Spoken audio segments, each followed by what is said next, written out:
All right, guys, we're going to go over the second set of notes on the executive branch called presidential roles. So, what I'm going to go through are all the jobs of the president, basically. Okay, so if you've ever seen pictures of presidents before and after they leave office, and someone like a Bill Clinton or even President Obama or President Bush, you'll notice how much they aged in that 8-year period. As I go through these roles, you'll hopefully kind of understand why they age so much because of all the responsibilities they have as the president of the United States. So, these are things that are basically duties or jobs that they have based on the Constitution or what they can do. Now, these roles have expanded obviously over the years. These are areas that sometimes people might say the president has taken on too much power in these areas or not enough power in these areas, depending on the situation and what's going on in the country. Okay, so the first role we'll talk about is his role as chief executive. All right, so when you think of the chief executive of a business, the CEO, that obviously means that's the person in charge. So he's the chief executive, the CEO of the executive branch. So there's a lot into this role. All right, so all the things that he can do as the chief executive is he's the head of obviously the executive branch. They are in charge of enforcing the laws. So we know the legislative branch makes the laws, executive branch enforces the laws, and then eventually we'll cover the judicial branch, which interprets the laws. But as the president of the United States, they have to put these people in charge of the departments that we talked about in the last video. And those are the groups that are going out and making sure these laws are being enforced. All right. So this example here, you got the Department of Transportation there. Let's say Congress passes legislation that's going to put billions of dollars into infrastructure, all right, rebuilding bridges and roads. Well, that would be signed by the president, and then the president would pass it on to, let's say, the Department of Transportation to make sure that that money is spent correctly and that it's being spent on the roads and the highways and the bridges where it needs to be ultimately spent. So that's the chief executive. You have to make sure the laws that are being passed by Congress are ultimately being enforced. All right, the president will nominate Supreme Court and federal judges. Those are positions that need to be approved by the U.S. Senate. So the president can nominate anybody he wants to. And then once that person's been nominated, the U.S. Senate will hold a hearing where they'll ask these people tons of questions, all right, like they're on trial to determine if they qualify to be a Supreme Court or a federal judge. He has the power of executive order. So these are kind of confusing, but in the simplest way I can explain it is these are like small laws that the president can pass within the executive branch. And this is the area that you might see the president use his power of executive order, usually like during times of crisis and stuff, maybe like we got going on now, during recessions and stuff like that. And that's the area that Congress will oftentimes say, all right, hold on here, is the president using too much power? And that can be in question. All right, so power of executive order, it's kind of a tricky one, but it's the way the president can put through legislation to some extent, through laws under his executive branch. Okay, these are the number of executive orders that have been put in place over the last two presidents, and currently this one's probably up a little higher for President Trump as of now, because I'm pretty sure he's signed some executive orders into place during the COVID-19 situation going on. But as of before this all started, the end of by January 2020, he had instituted 104 executive orders, and then in the 8 years of President Obama, he issued 276 executive orders. So pretty much the same pace, similar pace to each other as far as how many of these laws that the president has pushed through. He can also pardon, commute, or give amnesty. So those are 2 or 3 different things you want to understand. To pardon someone, you're basically saying they are no longer guilty of a crime. You're dropping the charges and everything. A commutation is commuting a sentence. So you're basically saying, okay, they're a 30-year sentence. President Trump just commuted the sentence of the former Illinois governor, Rod Blagojevich. All right, so he was serving a, let's say, 16-year sentence or something. He served 8 years of it. The president said that was enough. He served his time, and he's ending the sentence. He's not pardoning him of the crime. Not saying he wasn't guilty anymore. He's just ending the jail time. Okay. Then amnesty power is the power to grant someone citizenship, and the president can do that as well. And that's happened. I think the last time amnesty was used was during President Reagan gave a large group of immigrants that were here amnesty. All right, citizenship. So here's a table just to show you guys the presidents over the years and how many times they've used pardoning, the commutations, and other types of what they call clemency. Okay, so you can see how many times that took place over the last few presidents. And this is an area that President Trump's been working with, I've been paying attention with Kim Kardashian and Kanye West on pardoning and commuting sentences of people with nonviolent drug offenses that are serving long jail times. All right, the next role the president will take on is called the chief diplomat. So this is where the president will be working with the heads of foreign countries, the presidents of foreign countries. Now, as chief diplomat, sometimes this can be a controversial one, right? Because they're going to have to meet with foreign leaders, foreign presidents, and sometimes our presidents will meet with people that we don't necessarily like. That's why I chose these three pictures. All right, you got on the bottom right, you got President Obama meeting with Vladimir Putin, and then on the bottom left, obviously, you got President Trump meeting with Kim Jong-un of North Korea. In both situations, even back with President Obama and then President Trump meeting with Kim Jong-un, you had large groups of people that were unhappy with presidents giving some of these foreign leaders the time of day to even talk to them. All right. On the top there, you have an old picture from World War II. On the left of that picture, you have Winston Churchill. In the middle, you got President FDR. So you got England and the United States represented, and they're meeting with Joseph Stalin of Russia at the time. Joseph Stalin would have definitely been our enemy, and he was our enemy at the beginning of World War II because he was teamed up with Hitler and the Nazis, right? So, but once Hitler decided to turn his back on Stalin, we had to kind of take Stalin's side onto our side so we could beat the Nazis during World War II. Okay, so it's kind of that line, you know, the enemy of my enemy is my friend, sometimes has to play true, even though we didn't necessarily want to probably deal with Joseph Stalin or, you know, consider him being our ally. But the enemy of our enemy is our friend at that moment. We had to friend him just so we can knock out the Nazis. All right, so leader of foreign diplomacy, part of this is going to be choosing who your ambassadors are going to be that are going to represent the United States in foreign countries.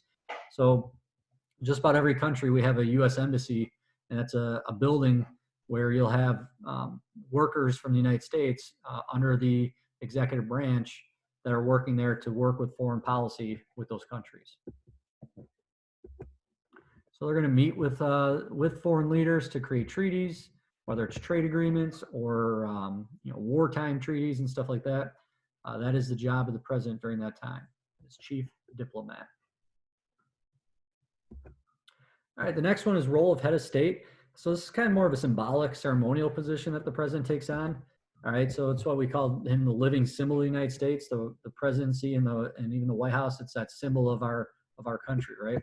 So he's going to greet foreign leaders when they visit the United States, whether it's kings and queens or presidents or prime ministers from foreign countries. Part of this job is he'll make sure he's taking part in these important ceremonies, whether it's in other countries, such as like when World War II, just recently we had the anniversary of D-Day invasion, and the president went to France and took part in a huge ceremony there. So he's representing the United States in those ceremonies, but also ceremonies within the United States. All right, whether it's giving out awards to military honors, or it's something like the picture down here on the bottom right when President Trump showed up on Ground Zero after September 11th, to show groups of people that the country's behind them. They got their support. Presidents do this during natural disasters. You know, whether it's a hurricane, a massive earthquake, when those things happen, you'll see presidents show up to basically show the people that the country's behind them.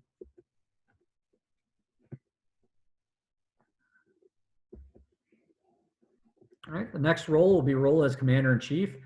So when you see the term commander-in-chief, you should be thinking of military, right? He's the leader of the military.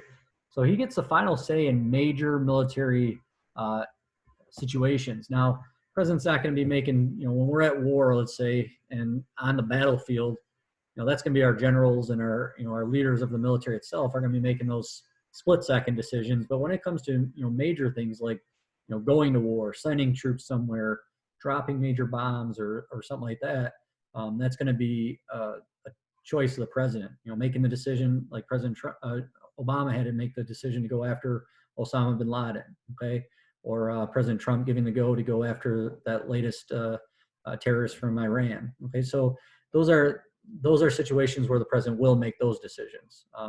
So you got the picture there, the massive bunker busting bomb, something like that. That was a real bomb, like this, literally the size of a school bus.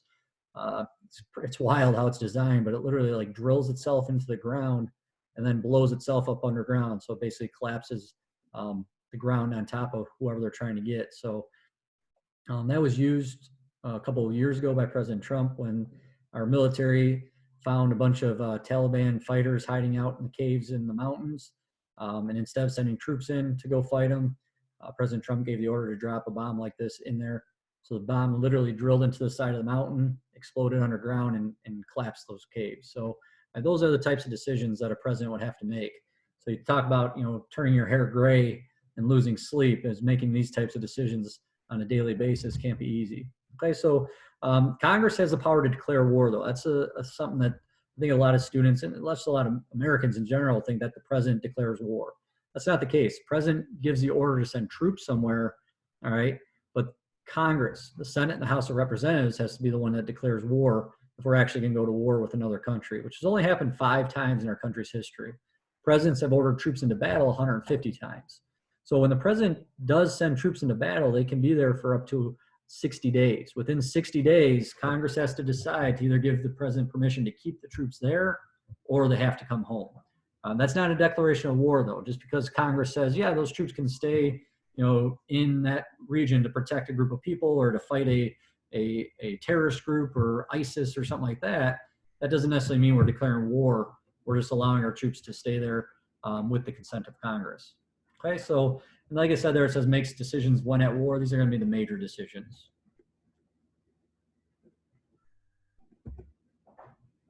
All right, legislative leader. So when you see that word legislative, I want you thinking lawmaking. All right, so the legislative branch makes the laws. So as legislative leader, the president's role is going to be meeting with Congress, all right, and hopefully both Republicans and Democrats, regardless of the party of the president, trying to meet with Congress to decide what type of bills he would be willing to pass or veto, and kind of guide Congress on legislation that he as president wants to be initiated or wants to push through.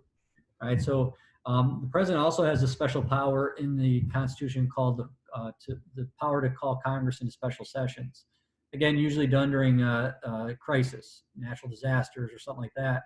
Let's say there's a massive hurricane or massive earthquake or natural disaster hits part of our country, and it's during a time of the year where Congress is back at home in their home states and districts working there, and they're not at the Capitol building in DC, but they need to pass legislation to, put together funding to go help those groups of people in need. The president can call a special session of Congress, and Congress is required to get back to the Capitol, Washington, D.C., to meet to put that needed legislation together. Okay, this happens obviously in today's standards pretty quick. To fly from California to D.C. can happen within the day. Obviously, this was a big deal to have in the Constitution in the early stages of our country. When you had to travel by horse and wagon, and it took a lot longer to get from one place to another. All right, the role as economic leader, the president's going to have to put together a budget. Now, the president doesn't make the official budget for the United States. He's going to give an idea. This is how he wants our budget to look. This is where he wants to increase or decrease spending in the U.S. government. Congress ultimately has to put the final budget that's going to get passed together. Okay, so one thing the president's going to have to deal with, though, is, and because they're the chief executive, because they're the face of the country, they're either going to get slack or they're going to get praise when there's a lot of jobs or not jobs, when prices are going up or going down. So this is where the president's going to be in charge of economics, or taking a lead in economics. So dealing with those types of situations. So this is just a chart to show you guys when it comes to our federal budgets over the last handful of years, going all the way back to 1937. Our national debt was pretty small up until about the 80s. And then after the 80s, between Reagan, Bush, Clinton, and you got the second Bush, and then President Obama, we've seen our national debt increase pretty drastically. We kind of leveled off over the last couple of years, but now we're probably going to see a big jump again with the federal debt that's going to take place from the COVID-19 crisis currently going on. And once we're done fighting that battle and the stimulus checks and stuff go out, probably going to add a couple $1 trillion or more to that debt. So we're constantly seeing this debt go up, and that's part of our budget. Okay. Here's another chart just to show you guys like the idea of unemployment. So last October, we hit our lowest unemployment, was constantly going down over the last few years. That got all the way down to under 3.6%. I want to say at one point we even got under 3.5%, which is huge. It's the lowest unemployment rates our country's seen in decades.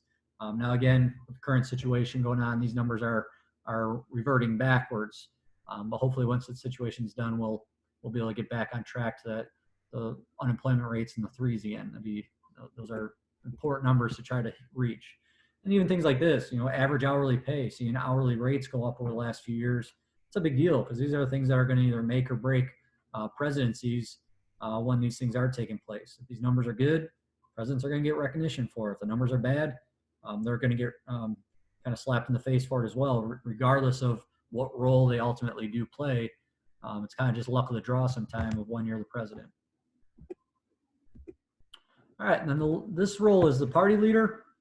As party leader, it's not officially mentioned in the U.S. Constitution, but this is a role that's pretty much been taken on by probably every president since George Washington. Because remember, George Washington did not affiliate with any political party. He didn't even want political parties to exist. He wanted it to be. He was afraid of what political parties could ultimately do to democracy. All right, but ultimately, pretty much every president since Washington has been part of a political party.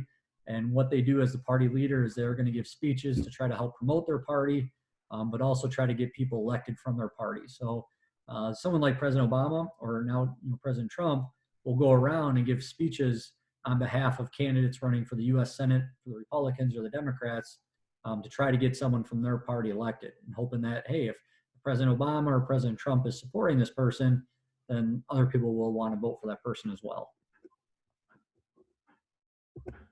All right, so once you are done going through this video, go ahead and open up the the executive branch overview on Google Docs, and you're going to be using the last two videos as your notes to complete this assignment.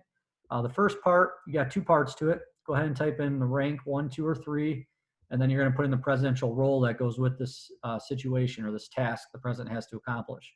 All right, so you got 3 groups of tasks. Read through them and then rank them, 1 being the hardest to 3 being the easiest thing to accomplish or to do. So just kind of say, okay, if I was president, which one of these would be the hardest for me to have to accomplish? All right, and then put the presidential role that goes with it.